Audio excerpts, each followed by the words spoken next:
So let me show you, in my opinion, the most important feature you have in TensorFlow 2.0, which is called eager execution. So actually you had it since version 1.4 in the contract package, but you had to activate it. So it's now activated per default in TensorFlow 2.0, and it has been moved out of the contract package. So let's actually make sure that we are running on TensorFlow 1.3.0, just to show you how the old world works.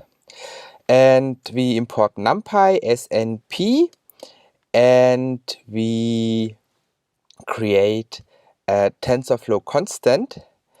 And that means we are actually creating this execution graph now. So you see here, A is of type tensor. And we do the same thing with B. So that's my hello world linear algebra example. Always you add up a vector 1, 2, 3 with a vector 2, 4, 5, 6. You take the dot product and you should get 32. So that's actually done here. So this again is an operation which is now added to the graph. So C actually is now expressing a computation graph which is static. So in order to run this, we need to create a TensorFlow session here. And then once the session is run with a graph C, the result is in the output. So you see here it's 32. So that's the old way of doing so. And the problem is that you have no means of debugging between the computation or the node A and C. So everything is created before, then it gets executed, and then you get the result. So if you mess up something, for example, you are removing one element, so this vector dot product is not working anymore, you will end up with a huge error here, and actually that's bit hard to debug. No, then you have to think how big the different matrices are and why it's not working. So let's change this back to 3. By the way, I'm using here this point to tell Python that this is a float and not an integer.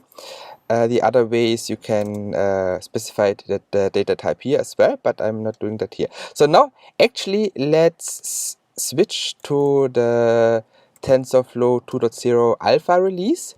So I'm installing this here. Will take some time. And I will restart the kernel and clear all the output. And now the changes are taking effect. So this is now version 2.00 alpha 0.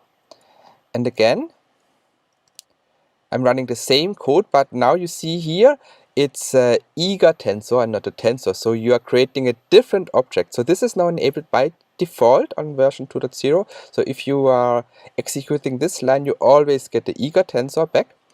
Of course, you can switch. Oh no.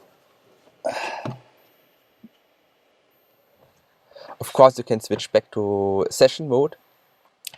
So let's have a look what's inside this eager tensor. Since we don't need a session now to execute the graph because you're not building a graph, we can look inside this eager tensor. So let's say print a numpy. So we are transforming or converting this eager tensor into a numpy object. You see it's 1, 2, 3. So let's do the same with the second one, just for sake of completeness. 4, 5, 6. And then we have here the result of the dot product. And now the result is already available. So because there's no graph and no session involved, we have 32. So I hope this helps. It's a very easy explanation about the difference between graphs and session and eager execution, but I think that's the whole point. And yeah, thanks Google and the whole community for adding eager execution to TensorFlow. And that's basically more or less, in my opinion, making PyTorch obsolete. Yeah, that's how it is.